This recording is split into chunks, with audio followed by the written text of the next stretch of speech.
धीरे धीरे सपाट होने लगा। उसकी नाक, कान और होंठ गायब हो गए।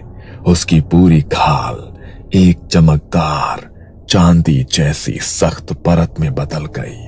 वो अब एक इंसान नहीं बल्कि एक बड़ा सा कांच बन चुका था, जो दीवार पर चमक रहा था पर तड़प रहा था। नकली समीर मुस्कुराते हुए समीर के पास आया।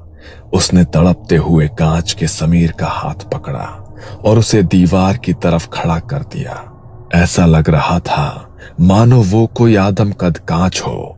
नकली समीर बहुत देर तक उसे देखते हुए हंसते रहा और फिर उसके पास जाकर बोला, अब देखो मैं क्या करता हूँ।